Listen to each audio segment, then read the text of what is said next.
All right, good evening, everyone, and thank you for taking the time to join us tonight via Zoom. My name is Jason Moore, and I'm with Corporate Communications for the city tonight. Happy to be helping facilitate this Ward 2 meeting. For those of you who are new to Zoom, welcome. We hope you like it, and we also hope we get back to in-person meetings again soon.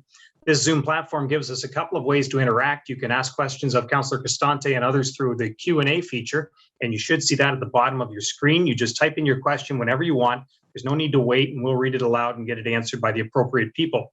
The other option is to click the raise hand icon, and you can ask the question yourself that way.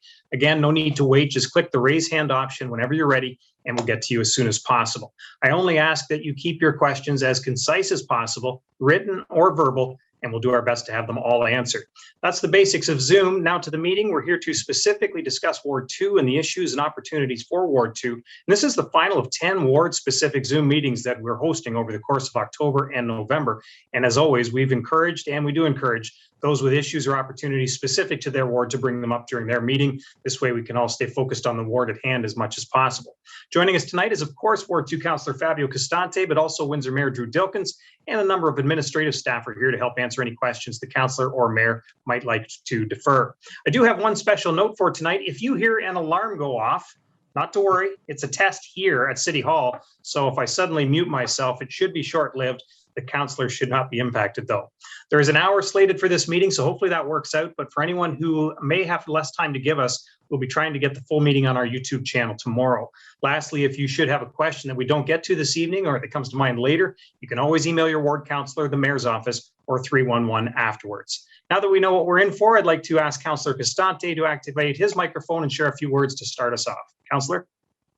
Thanks, Jason, and good evening, everyone. Thank you so much for attending this virtual town hall, this virtual ward meeting. It's the last of 10 across the city, but certainly not the least. Looking forward to a good dialogue tonight. I have a slide deck that I've prepared and will be presenting, and eagerly awaiting questions and concerns that you may have following that. But there's going to be a lot of discussions and back and forth, so I'll bring it back to Jason. I know the mayor perhaps may want to say a few words, and then I'll get right into the slide deck presentation. Yeah, that's terrific. If the mayor is available right now, we can take Mayor Drew on right now, and then we'll get into the slide presentation. Well, thank you very much, Jason. Thank you, Councillor Costante. I am here, as you can hear, but I have an unstable internet connection. So I'm going to leave my video off just so that I don't lose or I don't chop out during the call. But I just wanted to say hi to everyone. Thank you very much for being here. This is the final ward meeting of 10. We're certainly happy to do this in Ward 2 and provide this forum here. And I know it's not the usual forum. We always like to gather in person. And I want to just say thank you to everyone for adjusting and adapting during COVID. Last year, we did a telephone call and we didn't have all the flexibility of Zoom that we have this year. This year, obviously, we're on Zoom, and next year we sure hope to be back in person, hopefully on the other side of this pandemic where we can all breathe a sigh of relief and get back to the new normal, whatever that looks like. And from the city perspective, I just want to say that, you know, on the COVID front, with respect to our budget, finances are being handled very well. Joe Mancina, the entire team, working very diligently in the finance department to make sure that with respect to COVID deficits, the vast majority of those deficits, around $10 million, is really related to operations at the tunnel and the airport. And so we're seeking advanced or other levels of funding from the province and federal government, much like we did last year when we were made whole, recognizing that we are the only municipality in Canada that owns and operates an international border crossing. So they recognize these exceptional circumstances, and we're going to make sure that the residents in this city are taken care of and certainly heard by the federal and provincial governments. Also want to acknowledge lots of great work that's going on, and Councillor Costante will probably share lots of that in his slide presentation. But with respect to the Premier's visit just about a month ago with the Minister of Health, with the $10 million check to advance the hospital program for Windsor and Essex County, which of course includes healthcare, the provision of healthcare at the Olette site in downtown Windsor, but it's the step forward that so many of us were working on for a number of years, and the entire region is going to benefit from this great state-of-the-art healthcare in Windsor, Essex. And frankly, you know, if there's one thing we can all agree upon during a pandemic, a global pandemic, is the importance of making sure that healthcare is here, that it's in good shape, and that unlike the situation we have today, that we have a lot of, in the new hospital, a lot of rooms that will be private rooms, so that when the next pandemic comes, hopefully not in our lifetime, that the right facilities are here for the residents in this region. And the last thing I'll say is just with respect to Windsor Works. And I really appreciate City Council and the administrative team who worked very diligently preparing our economic diversification strategy called Windsor Works. Council has funded that strategy, and so Jason Rayner, our new city manager, and the entire team are working on putting all the pieces together to provide shock absorbers and to make this economy more resilient, because we recognize that when I look out my window at City Hall, I look at the casino and I know there are 1,100 people who are not back at work. I know the pain at Stellantis and families who are trying to figure out what they're going to do next year because of the global chip shortage. And so Windsor Works is about making sure that this community is resilient, that we've got steps in place to make sure that our kids, that you and your kids and my kids have gainful employment here and continue to enjoy the wonderful community that we have. And with respect to that comment and Windsor Works, as we move forward to dropping our budget for 2022, it will be released to City Council this Friday, made public to the media and the general public on Monday of next week. Let me just recognize, I know that you know as well, when you go to the gas station, gas is between $1.40 and $1.50 a liter. I know your house insurance has gone up. I know groceries have gone up. Eating out has gone up. Everything you're touching right now, you're feeling the effects of inflation. And so our budget will very keenly reflect on the fact that we are going through a difficult time together as a community, and we do not want to put an undue burden on our taxpayers. And this budget will reflect on that fact that we're being very diligent, very cost effective in making sure that the money that we're requesting, the vast majority is going to capital projects, which are roads and sewers related, so we can help eliminate basement flooding and improve the conditions of the roads in the city. So with that, I'll turn it back to Jason or Councillor Costante, and glad to be with everyone tonight. Thank you. Thank you, Mr. Mayor. Councillor Costante, if you are ready for the presentation, then we can get that started right now.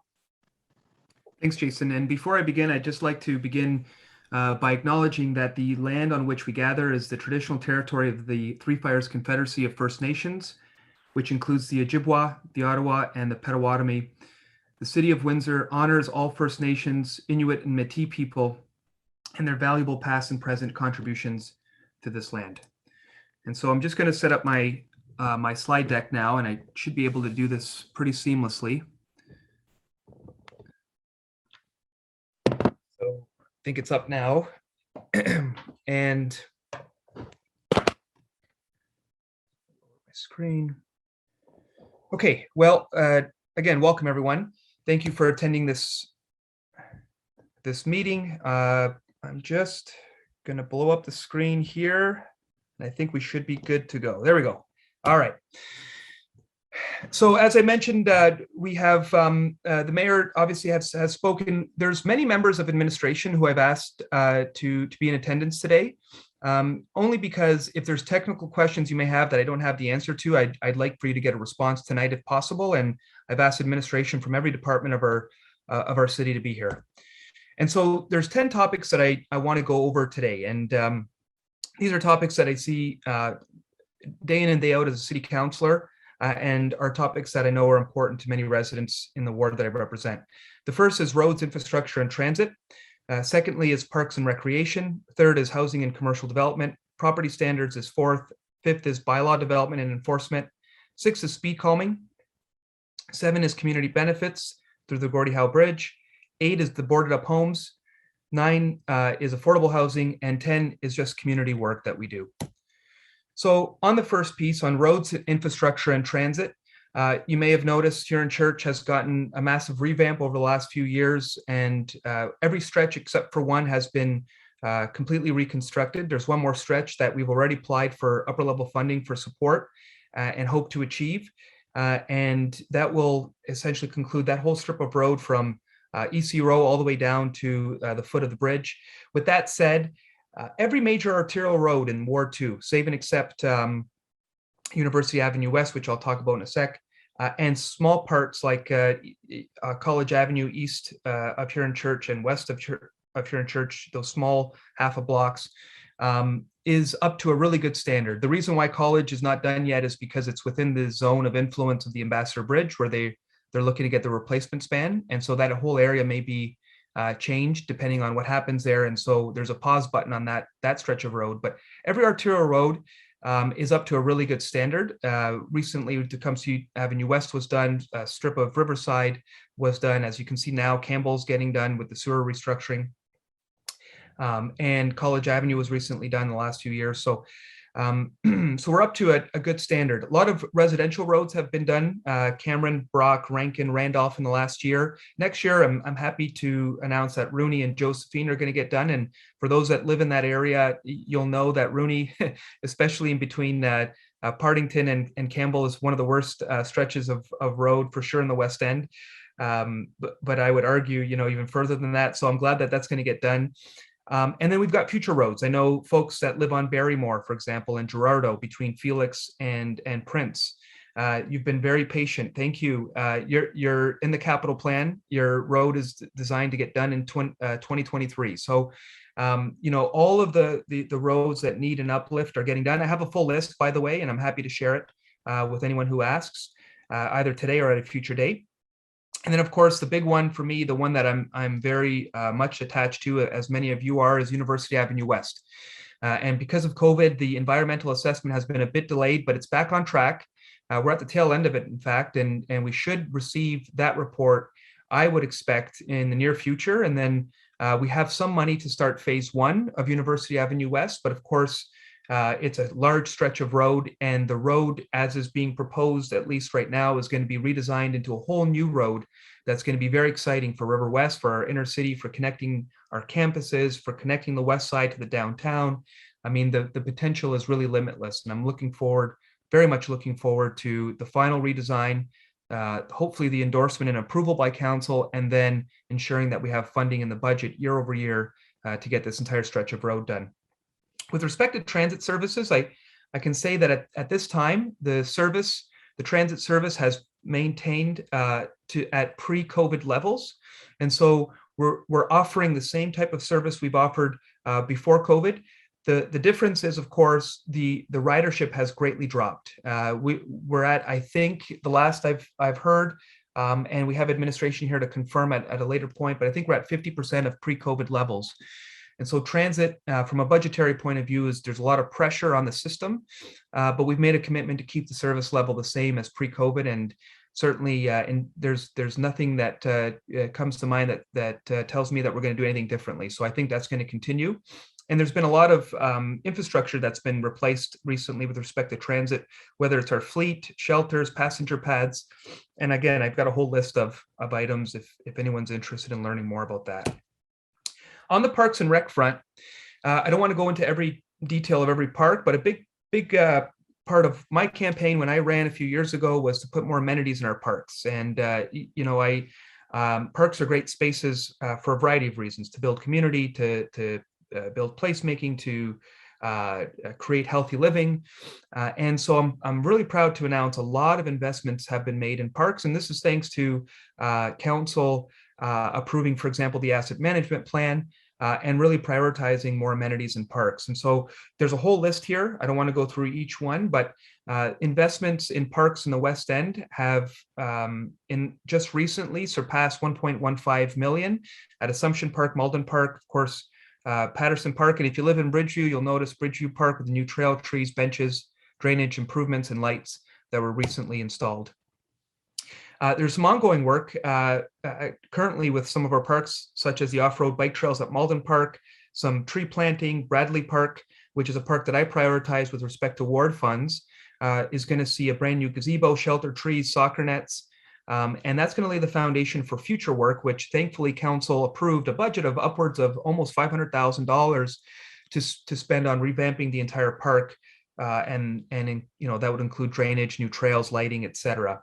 So Bradley Park was a strategic priority because it was one of the parks that really needed a revamp, and it's in a beautiful neighborhood in Sandwich Town with a lot of families. And then McKee Park, for those who know, the boat ramp has been recently fixed and reinstalled and used this past year. And so after consultation and combination of community benefits funding, city funding, and some of my ward funds, we've earmarked dollars to invest in the shoreline protection, to invest in the dock, and to build up the park in the form of playgrounds, gazebo, and new trails and lighting. Just one last thing on the parks front. Some upcoming projects. I'm happy to announce that we're going to have a new basketball court at Micmac Park. It's a $135,000 investment. and pending upper level funding, we may even be able to twin that basketball court. And I know a lot of families, a lot of young kids play basketball, and I'm sure this is going to get very much used once it's up. And then, of course, the other investments, some of which I've mentioned, but others like the riverfront trail lighting at Assumption North Park will come in the near future. We recently named the park right next to Mckenzie Hall the Mary E. Bibb Park, commemorating Mary and Henry Bibb, who were survivors of the Underground Railroad, who started a newspaper called The Voice of the Fugitive, who were integral to the history, the rich history and diversity of Sandwichtown. And so I was really proud of this effort. It was a real community effort to get this going. And I'm glad that council supported the renaming of the park as Mary E. Bibb Park. And then lastly, on parks, and what I'm most excited about, and we just announced yesterday, in fact, along with Mayor Drew Dilkins and Councillor Reno Bordelin, is the city's 99-year license of Gateway Park. For those who may not know Gateway Park, that's the rail cut between Cameron and Wellington that goes from Riverside all the way to Wyandotte. It connects the riverfront to University to Wyandotte. It's about a kilometer of park. And for decades, residents have volunteered on their own time, have raised funds on their own time to upkeep the park and keep it to a standard that was somewhat appreciable.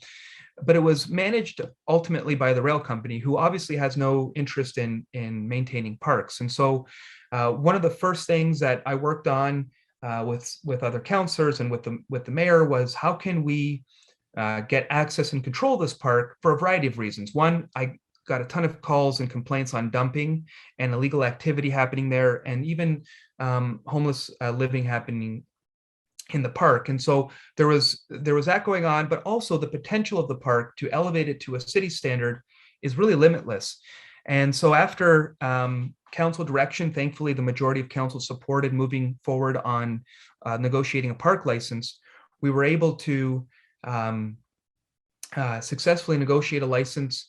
And council thankfully also budgeted $700,000 along with $300,000 that's been provided by the DRTP to invest in the park. And so phase one is going to be a complete cleanup of all the overgrowth, the needles, the homelessness paraphernalia, everything that's down there that needs to be cleaned up will be cleaned up as part of phase one. And that work will start immediately. Phase two will be infrastructure development. So again, trails, lighting, benches, receptacles, signage, and elevating the park to a standard that we can all appreciate, we all feel safe in, that's accessible, and it's going to enhance quality of life for residents throughout River West and our inner city. And then on the recreation side, there's two recreation items that I'd like to discuss. The first is Mckenzie Hall. Very simply, it's going through maintenance revamp, if you will, $900,000 investment to do things like repointing, backpointing, injection grout, stone repair, and stone cleaning, and some interior things as well. Obviously, to preserve one of the most iconic buildings, not just in Sandwich, but I would argue across the region. And then secondly, and I know some of you may have questions about this item, is 80 Knox. And so I kind of gave a scale of a breakdown, and I'll briefly explain. For those who may not know, in 2019, council was, there was a report that came to council through consultant and through administration that was essentially our recreational master plan. So it's our guiding document of all our recreational facilities across the system. And in that report, one of the recommendations, there was many recommendations, but one of the recommendations was to close the pool at 80 Knox and to repurpose it into another facility, whether it be a gym or some kind of rec room or something along those lines. And after a long, passionate debate, I put forward a motion to not close the pool at 80 Knox, and that was thankfully supported. But there was a subsequent motion that happened at that same debate to look at opportunities to work with the University of Windsor and share their new pool that they're building that's supposed to be built by the spring-ish of next year at the new Lancer Center that's being built currently. And that motion passed 9-1. So I was the only one that voted against it, and it passed 9-1, and that gave direction to administration to provide us with a further report in 2021, this year in June, looking at this cost-sharing proposal with the University of Windsor, and then also a complete plan on 80 Knox, because as part of my original motion, just to go back to the 2019 meeting, I asked that we look at developing 80 Knox into a robust community center as well. And so both of those things came forward to us in 2021. And the terms of the agreement with the university was that it would have the programming, the swimming programming would maintain the same, more or less at the same times. That the water temperatures would be 1 or 2 degrees less than what's experienced at 80 Knox, but more or less again the same. And there would be free on-site parking. And then in addition, up to a $29 million investment, leveraging $13 million of federal funds for a total of $42 million investment into redesigning and reimagining 80 Knox into a robust community center that includes an indoor gym, rec rooms, walking track, outdoor splash pad, and playgrounds, tennis courts, pickleball, etc., and partnerships with organizations like the Windsor Family Health Team and others who have come forward interested in sharing the space. For it to be really a diverse, robust, eclectic community center serving our very diverse, eclectic community. And so that was debated in 2000 or a few months ago. It was debated. I put forward a motion. It was a bit convoluted, I admit, but I put forward a motion to say, let's not close the pool right now. I do want to move forward and explore the possibility of this community center, and for administration to essentially report back once we had a better idea of whether or not we were going to get federal grant funding and whether or not any dollars were going to be committed to this, because it was just a visioning exercise. There was no actual budget dollars committed at the time. And so that motion failed. And so there was a secondary motion after that, after, again, very lengthy debate, which basically was the administration recommendation, which was to close the pool, to shift the services to the Lanther Center, to develop this community center at 80 Knox. But there was also another part of the motion that I think is important, and that was to pre-commit $29 million of city funding to the community center at 80 Knox. And so, again, after lengthy debate, that motion was passed. I know some of you are going to have some questions on this, and I'm happy to answer them in the Q&A period. Housing and commercial development. So I don't want to go on this too much other than to say we all know rents have gone up. We all know housing prices have gone up. And it's caused a flurry of activity. It's caused constraints on individuals. It's caused also unprecedented housing development throughout our community.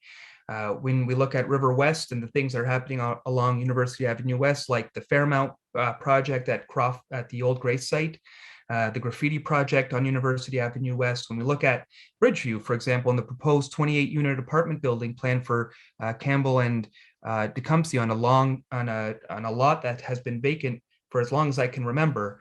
There's a lot of exciting infill development, a lot of exciting high density development, and a lot of it's happening on our main streets, which I think is really important, because I think over time you're going to see a change in living and behavior and patterns of living behavior, where some folks will migrate to apartment condos type living. And if we look at students, for example, in our community, migrating to this type of safe and more affordable living, and freeing up a lot of the single family homes on Askin and Rankin and Rosedale, et cetera, to more permanent residents and families.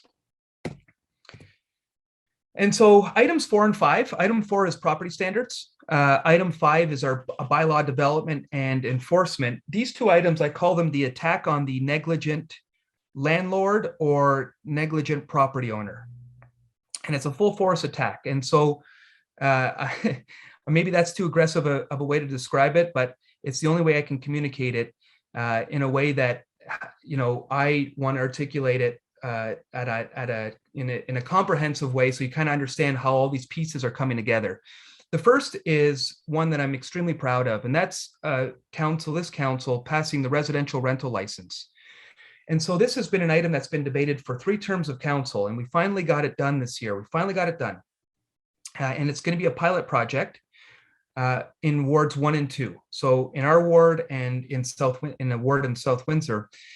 And essentially what this means is if you're a landlord and you have a rental property, once the bylaw is approved by council, which it will be coming in the spring, you will be subject to not only registering with the city, but you'll be subject to yearly inspections, both building and fire code inspections every year, to ensure that your property is meeting the standards of the building code and the fire code. So if you're stuffing, 3 or 4 tenants in a basement that's illegal, those houses are going to get inspected.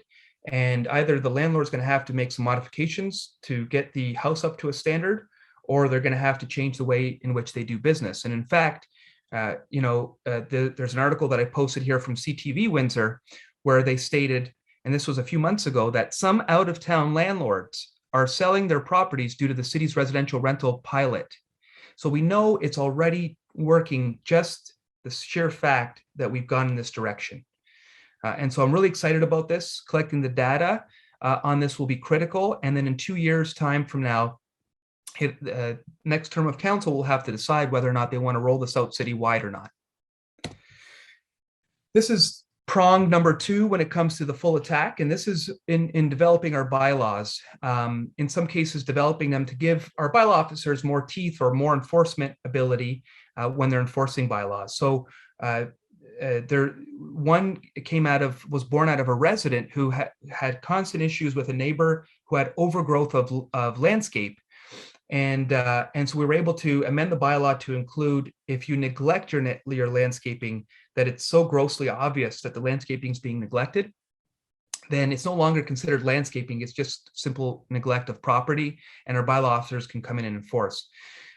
We've recently passed and directed administration to look at developing alley standards. So many of our alleys are unkept or not taken care of. What can we do to establish a standard? And then what will follow from that is going to be an investment, and it'll be subject to a future council to decide what kind of investment and how much to start investing in our alleys, whether it be closing them down, whether it be refurbishing them, whether it be beautifying them, but to make these alleys safer, more accessible, and again, enhance quality of life for residents.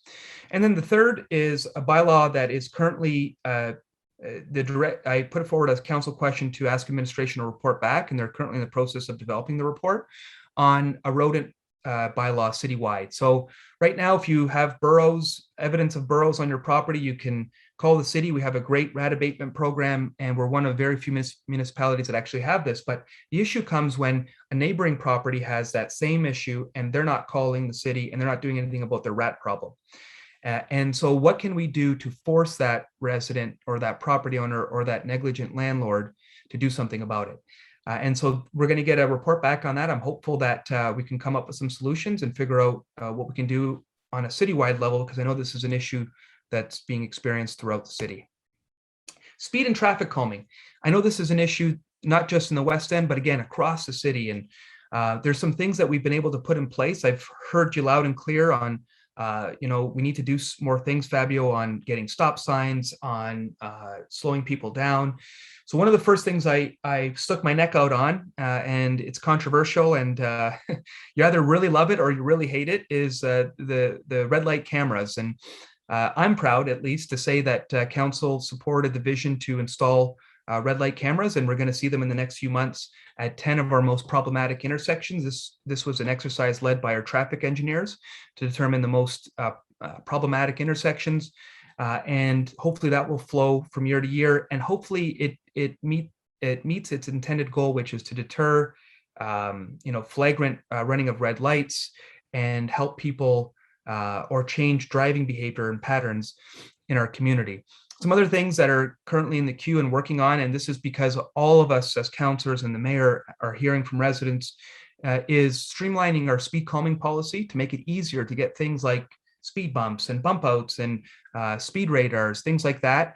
But also, I just recently asked a council question on what can we do to encourage more stop signs in areas. I think about Partington Avenue, both at Partington and Pelletier and Partington and Grove, where I've gotten requests from residents to install stop signs. We went through the warrant process, it didn't meet the threshold, and now we're back to square one. And so what can we do to change the process to include things like, if you're close by a school zone, or can we lower the threshold?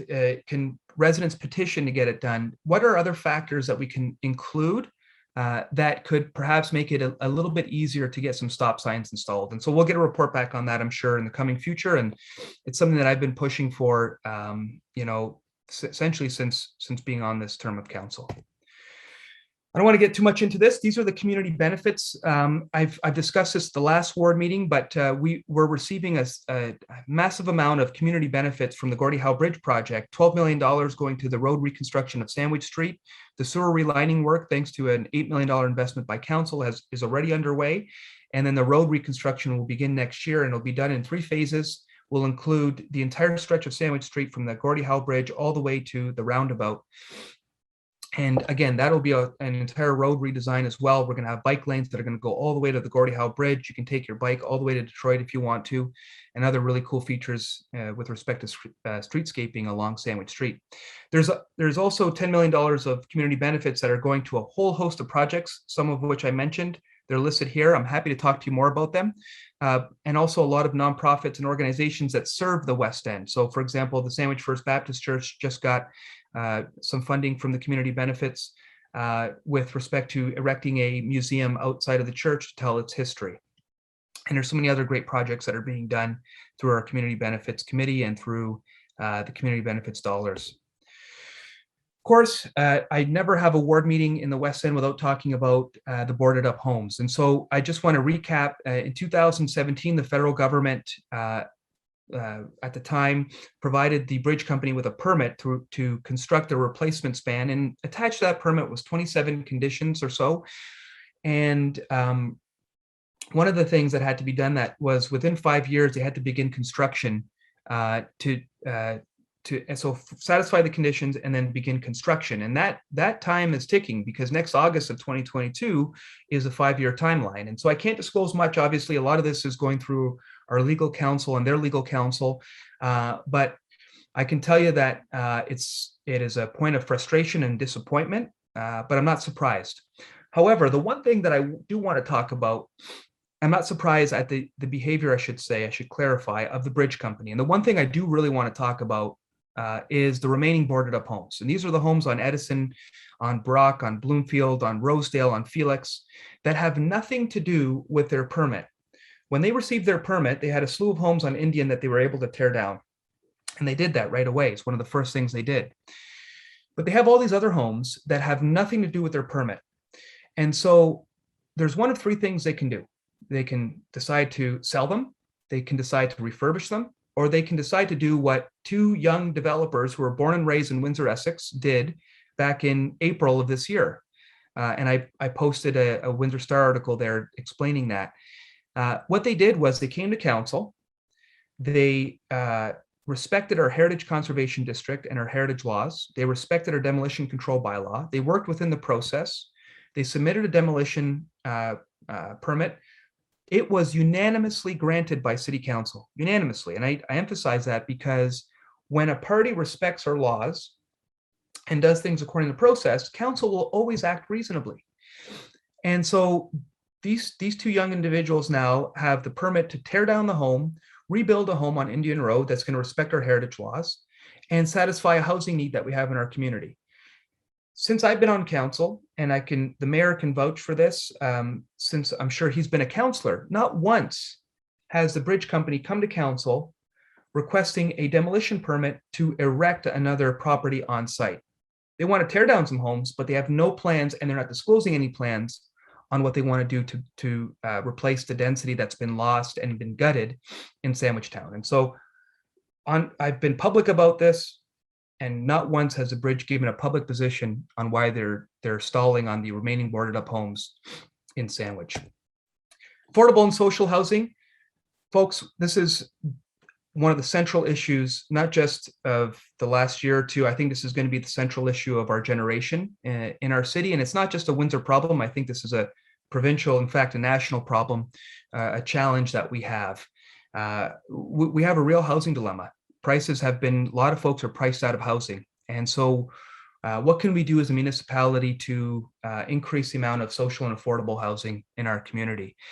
And so one of the things that council did, and it passed unanimously, was approve an historic $170 million plan to repair housing throughout our community. Now, this is a repair and renewal project. So a lot of our housing stock is old. Our social housing and affordable housing through the Community Housing Corp is old stock. So this is getting it to a standard of energy efficiency, getting it to a standard of accessibility, and modernizing it a bit. This will result in a few net units, but nothing close to even put a dent into the challenge that we have. And so there are things that are happening right now on the supply side. There's been some developments that I mentioned earlier. There's a lot of infill development.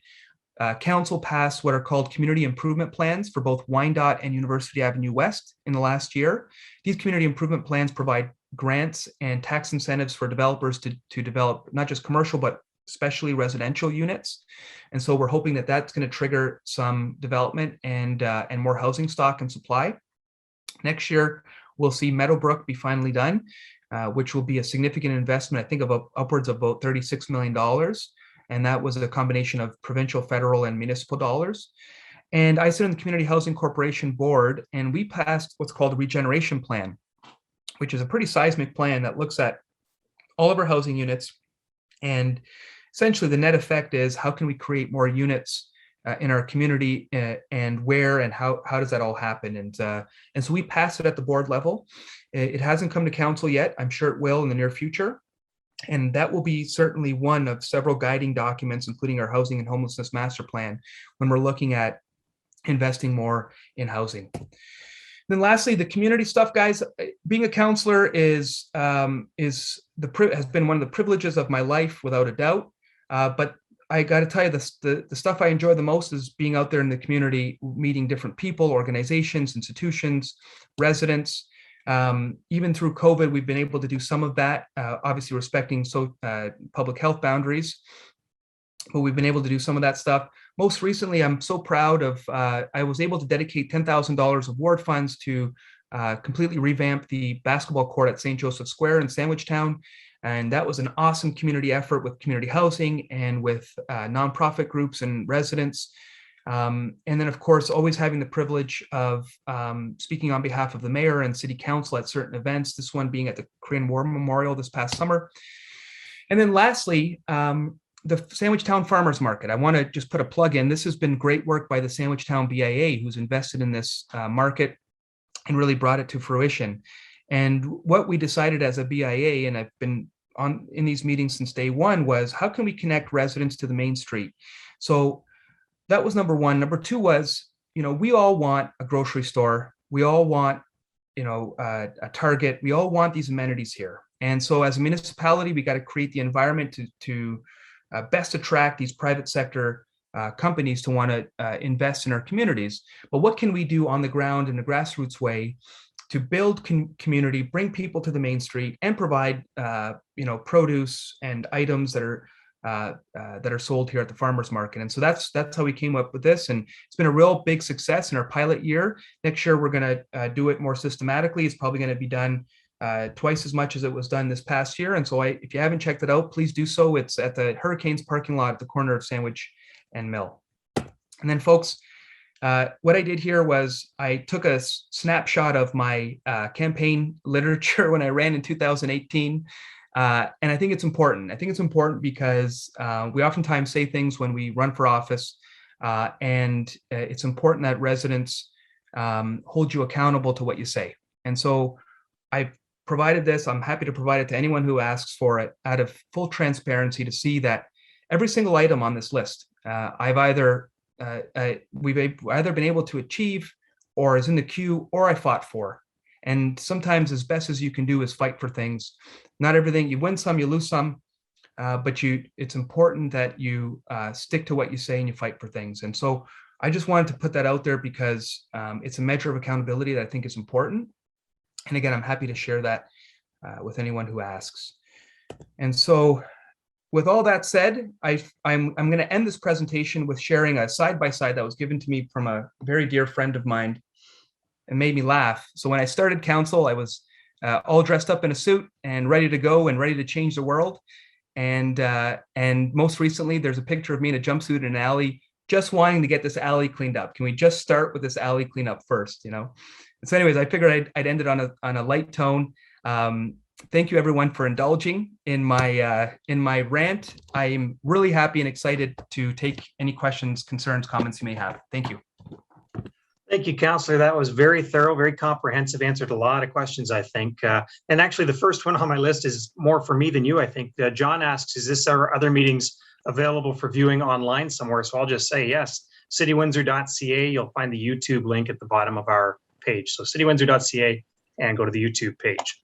More questions for you, though. Linda asks, can the pool and therapy pool at 80 Knox, a very popular topic, not be open now while the Lancer pool is still in flux? So good question, Linda. In fact, I got that question from a few other residents. I'm going to turn this to, I think there's Jen Knights is on the call, or Ray Mansour who can answer. So we get reports on a periodic basis, just to give you some context, on which recreation facilities are going to be open. Obviously, everything's being done very cautiously because of COVID. So our numbers aren't the same as pre-COVID numbers. We have to respect social distancing. We have to still respect all the public health guidelines. And so we get periodic reports on what's going to be open and how these public health guidelines are going to be satisfied. But perhaps Jen could fill us in a bit more on the technical aspects of it. My pleasure. Thank you, Councillor Costante, and thank you for the question. And yes, as you mentioned, we have been gradually reopening our recreation facilities following the restrictions in place from the province, as well as our local health unit and guidance and orders or letters of instruction from them.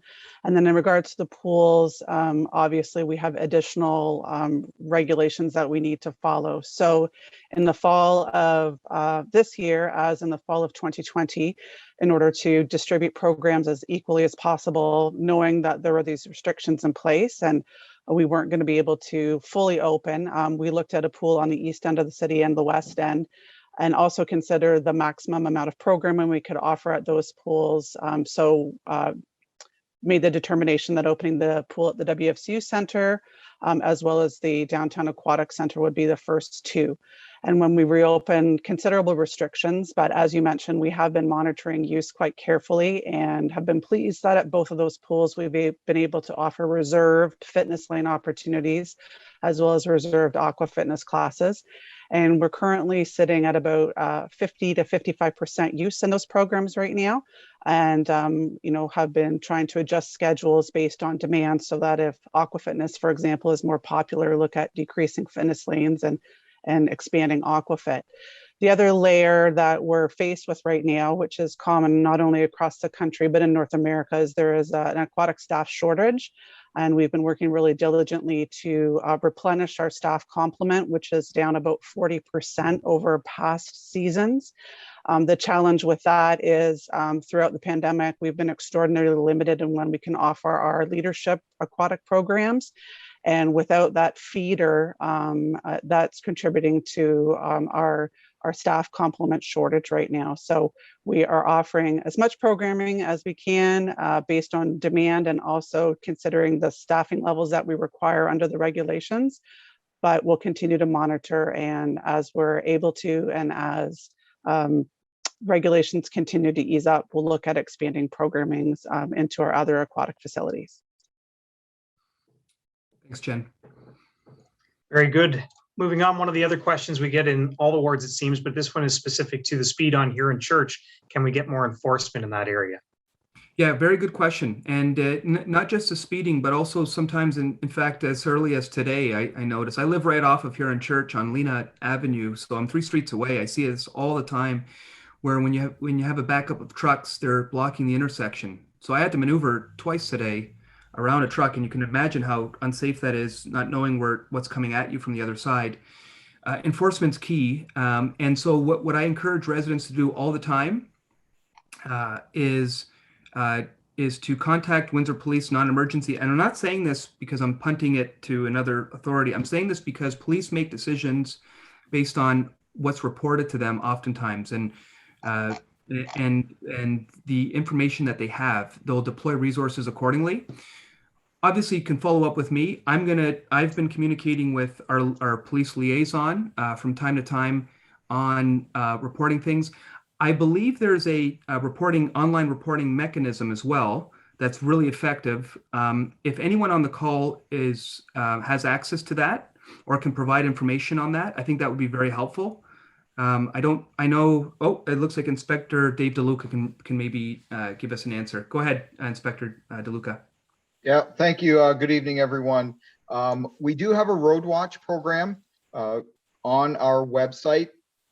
And I have an unstable, I also have a very bad internet connection. So I'm struggling with when I turn the video portion on. So I apologize for that. However, yes, we have a road watch mechanism in place on the website. And this is the best way to report any type of traffic issue, because then it gets assigned an event number and it's trackable for us, and we can measure our response to it. So if everyone would like to use that, that would work out much better than calling the non-emergency number, because you can imagine our call volumes are very high, and at times things may get shuffled to the bottom of the pile.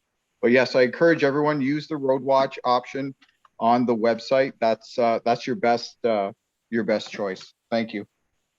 Thanks, Inspector. And if anyone has any issues accessing that link or that site, feel free to email me or call me, and I'll plug you in with the right people so that you're aware of it. All right. Our next question is asking, and I heard you talking about residential licensing. So this question is asking, when will the new bylaw take effect? Not sure if you answered that one already. Thanks, Jason. So as far as timelines are concerned, what we've been told so far is that the bylaw will come to council early in the new year, sometime in the winter, spring, and then would take effect right after that. So by spring, summer of 2022, it essentially will be in effect. I see Craig has logged on. Craig, am I right on the timelines there? I think you're right on target there, Councillor. We're just add a little bit more. I know you're pressed for time. We're just in the final stages of our stakeholder consultation. So we're just gathering up some of that data. We still have a few more meetings. We're gathering that data from that public survey. But yes, if we stay on target, we're looking at bringing the options, or sorry, the criteria of the pilot project for council consideration in the first quarter of 2022. And then upon approval, it's going to take some time to get that up and running. But so far, we're on schedule with what we've presented thus far. Thanks, Craig. Yeah. Terrific. Our next question will go to JG, who has the raised hand icon up. If we can bring JG in.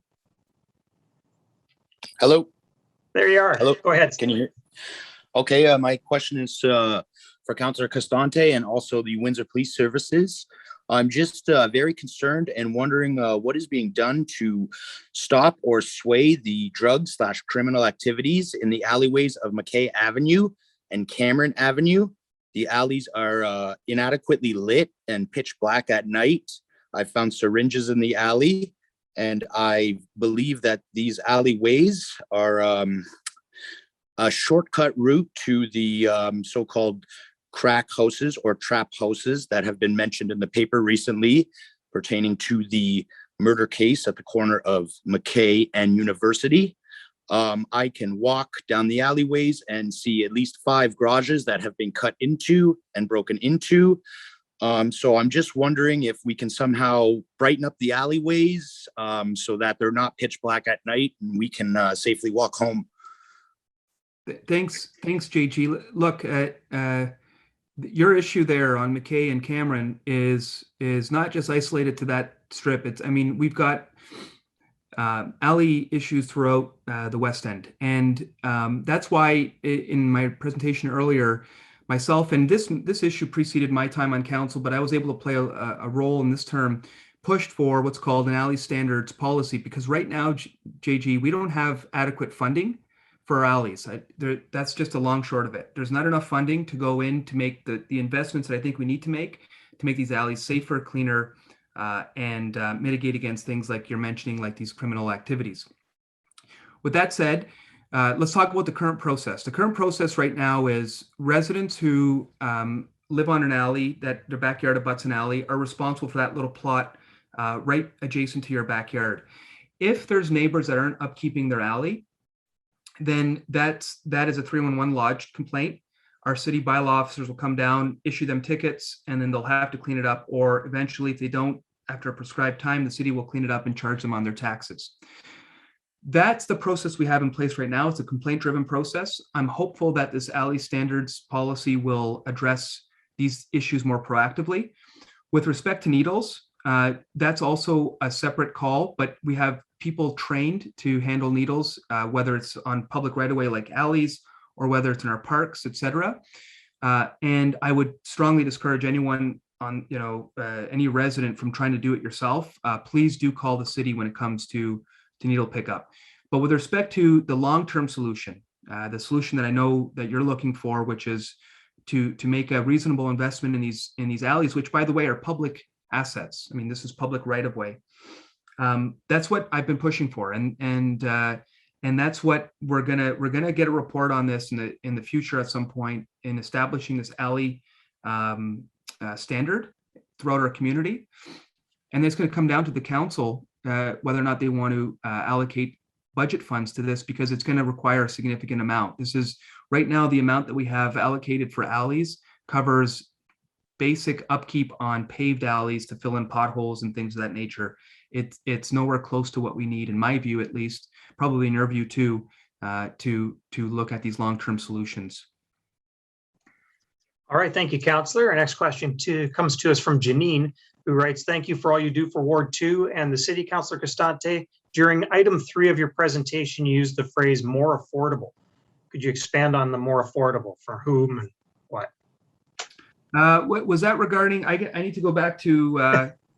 I need to go back, but was that regarding the housing? Janine, is Janine on the call or? No, it's a written question. Oh, okay. So we can always follow up later with an email as well. Yeah. Let's follow up. I don't know if she's referring to housing specifically, but if it is to do with housing, it's really about increasing the supply stock, especially, and being very intentional. I should also say this: it's not just letting the free market develop more homes, because the free market oftentimes, I'm getting into wonky economics now, but the free market will develop based on future prospect. And so if they see a growing city, they'll develop to meet the growth of that city, but it still doesn't address the affordable issue. And so oftentimes you have to have interventions, whether they be government or otherwise, that says we need to start developing more affordable type housing. And that could be in the form of incentives through community improvement plans, which we're going to get a report on very soon on a citywide CIP for affordable housing. Or it could be in the form of government investment in housing and setting a target rate on what rents or cap rate on rents. Go ahead, Jason. You know what, Councillor? Janine put her hand up, so she may be able to come in here and clarify for us if we want. So Janine, if you can hear us, go ahead. Hi, can you hear me okay? Yeah, thank you.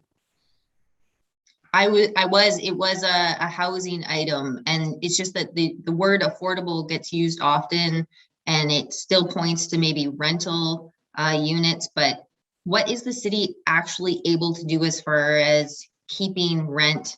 Like, rent is outrageous right now. People can't afford it. People who are working full-time, people who are receiving social services, people can't afford it. And so if that's, what is the city actually able to do, like, as a city, and what does that mean, that word affordable in this context or in this situation? So as to what the city can't put up market caps. So that would be a provincial matter. So if the province, it's exclusively under the provincial jurisdiction, if they wanted to cap rents in municipalities, they have that power. Municipalities don't have that power to cap rents. What I think the city can do is, as I was mentioning a bit earlier, is intentionally invest in social and affordable housing. Social housing is geared to income housing, so it's exactly tied to your income, and a percentage of that, roughly between 25 to 30% of your income, would be your target rent. That's how that's defined. Okay. And so we have thousands of social housing stock in our community. In the West End, we've got it all throughout Bridgeview. We've got it in Sandwich Town at St. Joseph's and Bloomfield. and Millen and Wells and all throughout our community. And so the city could invest in that. The reality is, when you look at the city's budget, we have the challenges within the municipalities, but we don't have all the funds to solve the challenge. So it requires upper level funding as well, match funding. So for example, the Meadowbrook project is going to add about 150 or so units to our social and affordable housing stock. That's going to be built next year. That's a $36 million project, and the city allocated $12 million. The remaining $24 million was invested by provincial and federal governments. And so those types of deals where you're working with your provincial and federal counterparts allow us to unlock more social and affordable housing. And we've developed a homelessness and housing master plan. And I was mentioning earlier, the Regeneration Plan through Community Housing Corp. These are guiding documents and strategies that now we can take to the provincial and federal government and say, here's our dilemma, here's our challenge. We need funding, we need support. We can chip in whatever we can within our budget, but we also need your help. And that's something that we're going to advocate for. Frankly, this is, to me, if we set aside the boarded up homes, this is the big issue, not just in the West End, across the city. And it's something that I will absolutely be advocating for, because I think this is a generational issue and we got to really get this right. We got to increase our stock of affordable and social housing in our community. And we've got to do it in a way that creates inclusive, great neighborhoods. And so, it's a big challenge. There's some things that are working and that are moving the needle, but we have a long way to go. Next question comes from Audrey, who wonders what it takes to get a four-way stop at Partington and Grove. Thanks, Audrey. Thank you for this question. I actually mentioned Partington in my presentation. If you caught it, both Partington and Grove and Partington and Peltier. And I'm happy you answered, or you asked this, because I want to say it one more time. I have quite a bit of hair, but I've pulled out a lot, and I had more about a year or two ago, until the stop sign issue became a problem. So the city residents have complained. We got it through the system. The city studied these intersections, and it didn't meet. There's a traffic engineering discipline, which is, we're going to call it a warrant. Okay. And for any traffic engineer to check the box to put in a stop sign, you have to meet the threshold of the warrant, which I'm oversimplifying, but it means how many vehicles cross this intersection on a daily basis. If you don't meet X amount of numbers, you don't meet the warrant. How many motor vehicle accidents have there been in the last X amount of years? If you don't meet the threshold, you don't meet the warrant. There's a whole metrics in place to establish this warrant. And what I found in my personal experience, whether it's on Partington or other streets in our community in the West End, is that I've never been able to meet the warrant threshold. We've never been able to do it. So I said, what can we do to loosen the threshold? Can we lower the numbers? So hypothetically, as an example, if the warrant says you need to demonstrate that there's 200 cars passing the intersection per day, can we lower that to 150, for example? Can we also include other contextual factors, like if you live by a school zone, i.e. Partington and Grove, Partington and Peltier, you've got Westgate. So can we look at school zones and say, can we allow that to be a factor that's weighed, right? So if you didn't meet the warrant on the amount of car traffic that goes through the intersection, however, it's in a school zone, now we start to balance things out a bit more. Can we look at things like petitions? Because nobody knows their neighborhood better than the residents that live there. So although hard data gives us some information, it doesn't always give us all of the information to make a decision. And what I'm trying to incorporate here is more contextual data and loosening some of the hard data so that we can start installing some of these stop signs. Because I agree with you, this is something I heard on the campaign trail, something that I thought in my rookie year that we can get done. We went door to door knocking on Partington, and we weren't able to do it on the stop sign front. So now I got to take it up to the policy level. And I asked a council question on this. I was on the radio on it 2 days ago, and we'll get a report back. With all that said, on Partington Avenue, I'm happy to announce, and I didn't do this during my presentation, I forgot, but I'm glad you reminded me now. Partington is actually number one on the list, number one of all the streets in the city to get what's called speed calming, a speed calm review. And I know Jeff Hagan may be on the call here. He's our one of our head people in traffic engineering. it's priority number one now. And so in the spring of next year, there's going to be a review of Partington and how can we develop that street to encourage slower driving, things like speed bumps, things like bump out, speed radar, and other mechanisms that we can put in place to encourage slower driving. So hopefully that helps. We also have to get a petition for that, for the speed calming on Partington, and that's what precipitated now us getting number one on the list, thanks to some of the residents that I knocked on doors with, thanks to them as well for putting in the time to get people to sign and get that going. So it's been frustrating, but we are moving in the right direction, and especially on Partington, we are moving in the right direction. Thank you, Councillor. I think that's a pretty good positive to end as we are at the top of the hour. I know you have a closing comment, so for those that we didn't get to, we apologize, but please email Councillor Costante or 311, and we'll be sure to get you an answer. So, Councillor, the floor is yours again. Thanks. And look, guys, what I'm going to do is I'm going to leave my screen open.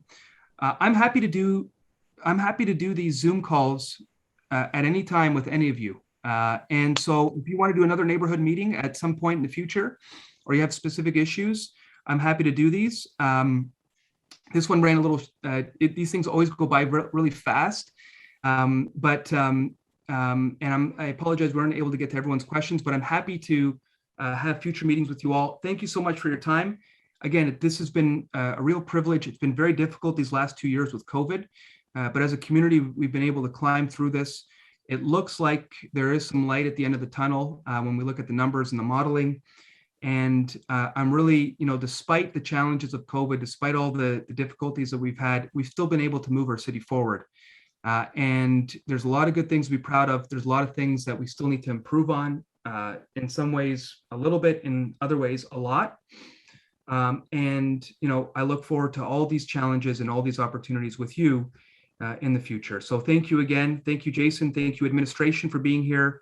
Thank you, Mayor Drew Dilkins. And of course, thank all of you residents and community champions for being here and participating in this ward meeting. Thank you, everyone. Thanks, Councillor. Have a good night, everyone.